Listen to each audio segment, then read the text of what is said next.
Hey everyone, it's been a minute or two, but I'm back. And in today's episode, what we're going to discuss is how and what to listen to and for when listening to music. So join me now for Office Hours with Bob Ross, episode number 38.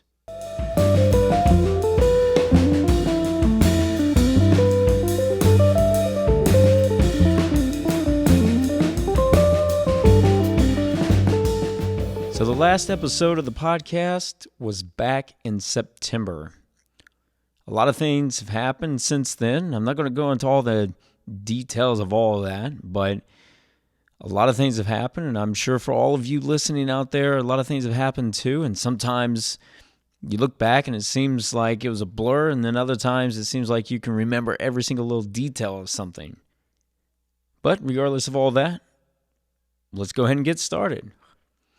So what prompted me to dive into how and what to listen for when listening to music stems out of a couple different things, and really it comes from teaching a few of the classes that I've been teaching, one being music appreciation, and actually it just goes off into all the classes, but music appreciation was one where I felt like maybe I need to have a little bit more detailed list of what to listen to or listen for when you listen to music, because for some, they've never really sat down and tried to explore the music beyond just something passing in the background. And then this list, I felt could extend over to the other classes I was teaching as well. So when they listen to a song and they're trying to figure it out, they would have some context or of what's happening in the music, and maybe it would help them to solidify what it is that they're hearing, and they can make it more relatable, and then therefore better learn the songs and just be more aware of everything that's happening around them. So this list is in no particular order, and as of right now, there are 28. There are 28 different things here that I put down to be aware of, and any of you listening out there, feel free to leave a comment of maybe some of the things that you would like to add to that list, or that maybe you already have a list of your own and you could throw some things in there too. Because I know a list like this could continue to build, and you could take more general approaches to how to listen to music, or you could take a more detailed approach, and you could probably even take some of these things that I'm going to say and divide it off even further. But I wanted to have just a real good, list to create that basis of understanding and hearing and putting those things together to where you can create this awareness, like I mentioned a moment ago, when learning tunes or just listening to music in general. So here we go, again, in no particular order. Number one, what's the name of the song you're listening to? How many times have you asked someone, or someone's come to you and they say, well, I really have this song that I really like. And you're like, what's the name of it? I don't remember. I hear that a lot. And tying into that, number two on the list is, who is the musician, or who are the musicians on there? Who's this song by? A lot of times I think I've been guilty of that too. You'll know a song, but you won't know who it's by necessarily. Or maybe the other way around, you know who it's by, but you don't know the name of the song. So let's start at the very beginning and just have an awareness of, what is the song you're listening to? Because that name of the song could be very important to what the overall mood, the message is of the song. And then knowing who the artist is helps you to relate, back to somebody, because a person created this song, right? So you want to be able to relate that to a person, artist, musicians. Number three on my list is style of music. What style of music are you listening to? Is this rock, bluegrass, blues, jazz, classical? You could be even more specific and start to come up with not only the genre, but maybe a subgenre of the music. Because I know anymore when you look up things, it just starts splitting off into, further and further out into all these other categories. So Be very familiar of the style of music that you're actually listening to. Number 4 is the meter. Is this song in 4/4? Is it common time? 3/4? Maybe it's in 7/8. Maybe you're going to try to put it, try to listen to something that's in like 21/16 or something like that. It may be pretty simple, and then again, it may be fairly complex. And if you aren't able to figure that out, what the meter of the tune is, then see if maybe you can find the music to it, and go with something that's reliable. I know there's a lot of charts that get put out when you search online, but, try to find a reliable source if you can't figure it out on your own, or go to someone that has a pretty good ear for this and can figure this out, maybe a drummer. Go to them and see whether or not they can figure it out if you cannot figure out that meter. That way you're aware of what this is that you're listening to, the meter. Number 5 would be tempo. So what tempo is this song in? If you're going to play the tune, what tempo is it going to be?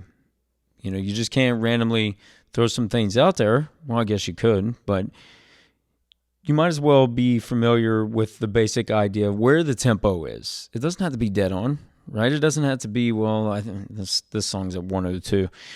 It could be, in a very approximate, you could have a very approximate idea of where that tempo sets. Number 6 on my list is instrumentation. What are you listening to? This is one thing that I like to do when I have students listening to something, and I ask, well, what is it that you are hearing? And if you have students of your own out there, give that a shot. Have them listen to a song and see if they can identify the instruments they hear. Sometimes you're surprised. You'll have some students that recognize everything they're hearing, and then at other times they'll think it's an instrument that they're hearing, but maybe they just don't know the correct name of the instrument. But, if you're hearing vocals on there, that's voice, guitar, piano, drum, bass. What are you hearing? Violin, cello, saxophone. The list can go on. Number 7 would be mood. What kind of mood is the song setting?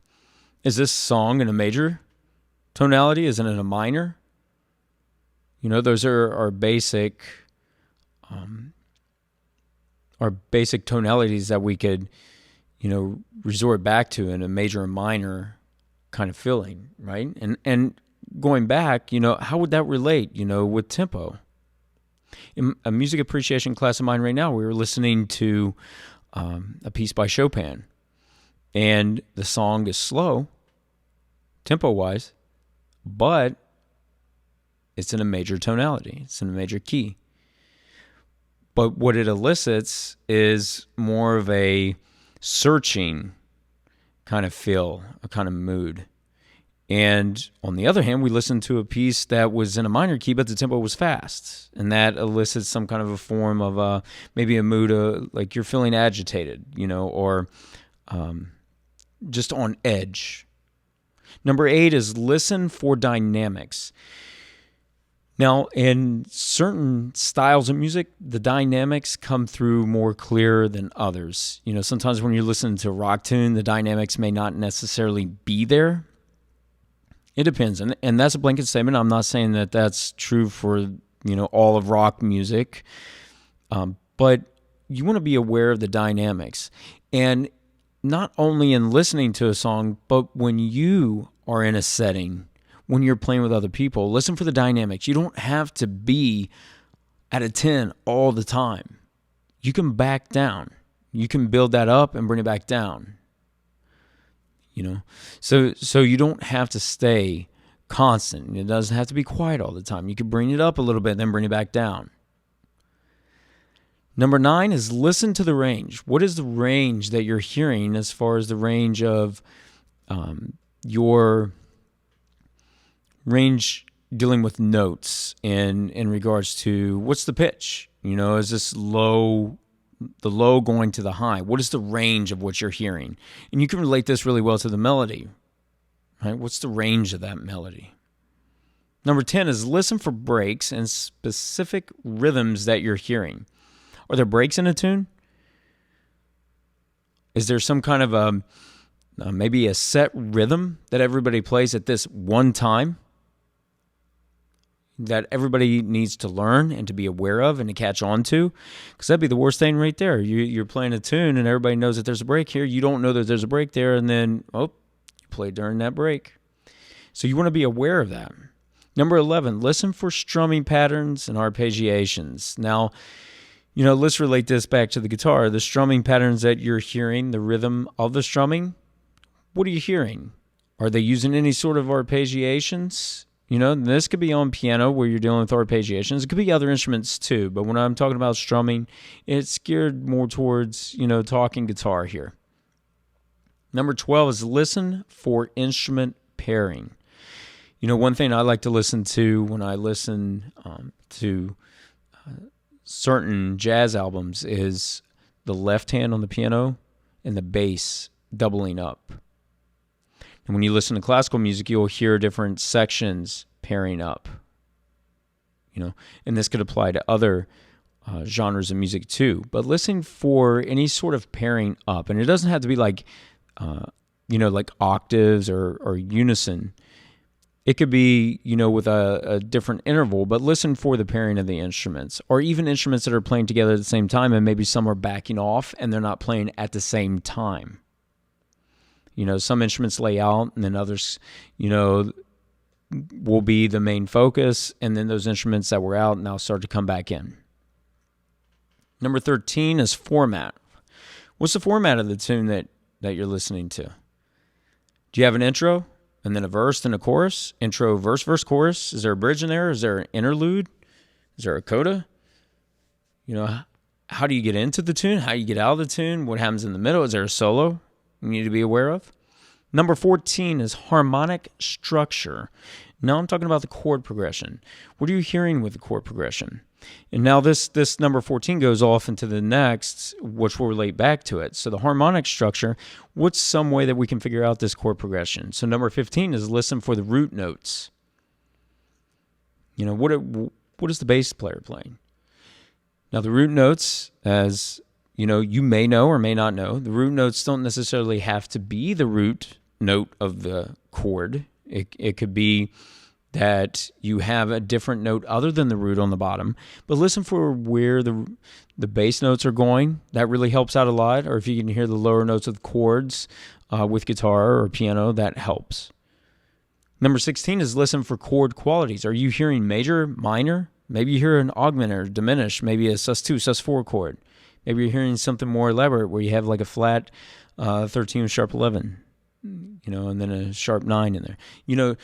Listen for the basic quality of the chord and then try to expand upon that if there are alterations, extensions to the chord that are beyond just, the basis of major, minor, augmented, diminished. Number 17 is focus on the melody. So many times, and this for sure I can see going over into the genre of jazz, is we get so excited to play a tune that, and listening to a tune that we just want to hear the solo. We're ready for that solo. We skip the melody. We're like, oh, okay, we've got something here, and sounds cool, but man, I really want to hear what the soloist is doing on this. I can't wait. That chord progression sounds kind of tough. I can't wait to hear what they're doing on that. But you got to get that melody down. You have to know that, if you're a vocalist, you got to have the melody down. Any of the other instruments too. I don't care what instrument you play. You should have the melody there. You got to have it as your reference point. You got to be aware of it. Play it on your instrument. Learn it. Even if the song has lyrics and you have a vocalist that's going to sing, why not focus on the melody? Get it down. The tune is wrapped around this melody, so be very aware of it. Number 18 is listen for fills or motives. Fills meaning like if you're hearing the tune and maybe you're going through a verse, could be a chorus, and you're hearing like little fills in between. And that could be any kind of fills. That could be like drum fills. could be like the guitar player playing, some kind of little thing. What comes to my mind would be like, when you're listening to Kirk Hammett on Inner Sandman, going back to the verse again. He does these, little fills in there, these double stops, If you're hearing fills in there, catch on to that. Motives. What kind of motives do you hear? Are you playing a particular style of music where there's a motive that everybody keeps coming back to? It's present throughout. Is the melody creating that motive? Or are you hearing something that is repetitive that you should be aware of? Number 19 is focus on your instrument. When you listen to a particular song, listen only to your instrument. I'm a guitar player. I'm going to sit down and I'm going to hone in right on that guitar player, and I'm going to think, okay, when I'm listening, where maybe are they playing this on the fretboard? Oh, wow, that was cool. How do they play that? And I start to have a mental image of, ways that I might play that if I hear this. Like, oh, how do they do that? And I need to figure that out. Number 20, focus on another instrument other than the one you play. Incredibly important. Don't just focus on your instrument. Yeah, you did it in, number 19. Number 20, move on. Don't just focus on your instrument. Listen to what everybody else is doing. Each time you go through and you listen to that song, maybe you focus on a different instrument and you're aware of what that other instrument is doing. That way, when you play the song, if in fact you are going to play it or you're playing with other people, you're hearing those things when you listen to it on the recording, and then when you play with someone, you're like, oh, wow, they are playing that. I never caught on to that before. How many times have you listened to a song and then thought, wow, I never heard that. I don't remember that. Sometimes it's like, it'd be someone else, someone else's instrument that you hear. You focus so much on yours that you kind of backed off a little bit and you just listen and you're like, wow, I don't remember that. So that's very important to listen to other people's instruments too. That way you know what's going on. Number 21. Don't just hear the song. Listen intently. Don't just let it be background music. Really sit there, listen to the song. What I've always liked to do is put on headphones. Some of you can listen out loud and it works just fine. I don't know, there's just something about having the headphones on and really listening and not putting your headphones on and scrolling through your phone, on social media or looking up whatever. Really sit there and listen. Put the headphones on. Go back to the steps that we just covered where you listen to just your instrument, just someone else's instrument, the melody. Are you hearing motives in there? Listen for the dynamics, the mood. Put on those headphones and just focus on the song. Number 22 is listen to the song without your instrument and then with your instrument. So when you're sitting there listening to the song without your instrument, you have nothing that you can just start picking up and playing along with. Playing the song, with your instrument and trying to figure it out.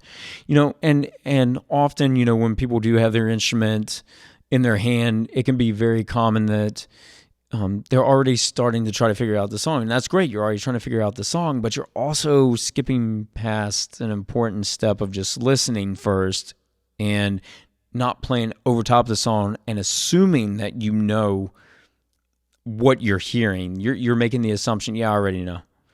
It's all right. I'll just figure out my part. But then go back, listen to it, get your instrument, and see if you can figure out what is going on in the song. And again, going back to the previous points mentioned, listen to just your instrument, listen to other instruments, figure out what everybody else is doing. You can figure out the other parts. You can try to figure out the chords, the root movement of the chord progression. All these things are up for grabs at that point. Now, number 23. Number 23 is listen to the song 10 times. That's right. Listen to it 10 times. Maybe you sit there and you listen to it 10 times in a row. For some, maybe that ain't going to happen. Maybe you're not going to listen to it 10 times in a row. Fine. Listen to it 10 times throughout the day. Number 24, listen to the song 10 more times. That's right, simple as that. Now you're up to 20 times listening to the song. What if you listen to the song 20 times within 2 days, 3 days? Maybe it's spread out, further over multiple days, depending on what your schedule's like, depending on if you have a moment to sit there and listen to it, depending on how long the song is. Number 25, repeat numbers 23 and 24. That's right. Keep listening to the song. If you really want to get inside of a tune, you really want to learn it, you really want to understand it, don't listen to it just 1 time, 2 times, 3 times. Listen to it 50 times. Listen to it 100 times. Number 26, write out the form of the song while listening. So going back to the form of the song where I mentioned all that about intro, verse, chorus, and all that. When you listen to the song, see if you can map that out. Map it out, what the order of that is. And then go back and see if you can map it out with how many measures each section is. How many times do you do this? Do you repeat this? What happens here during this part right here in the chorus or in the verse? Is there anything odd that stands out that you need to be aware of that you can jot down?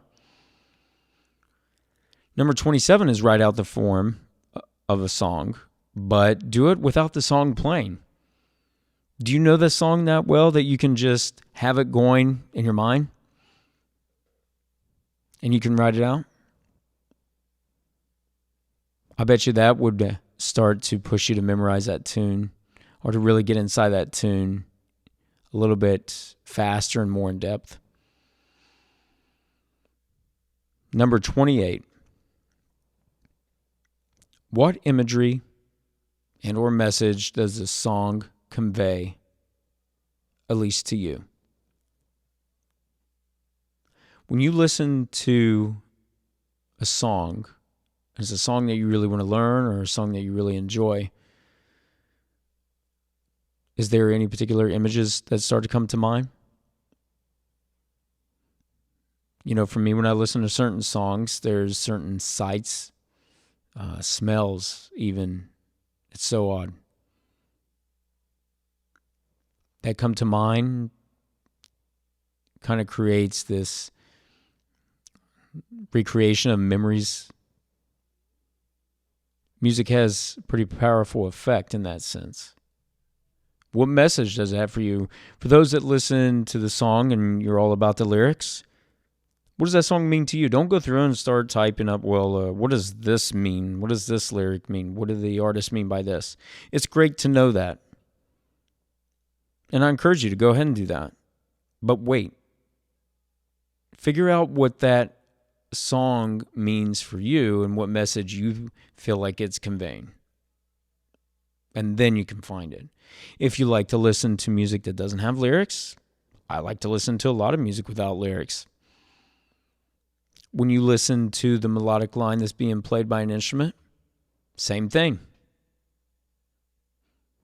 Or the chord progression, the mood of the song, the dynamics, all these things that are mentioned in this list. When you put them all together, what kind of imagery and or message do you get from that? Well, thanks for joining me today, guys. Please don't forget to subscribe to this podcast. Leave some comments. Let me know if there's anything that you would like for me to discuss in future episodes. It really means a lot to have your support. So once again, thank you. Thanks for listening, and join me next time for Office Hours with Bob Ross.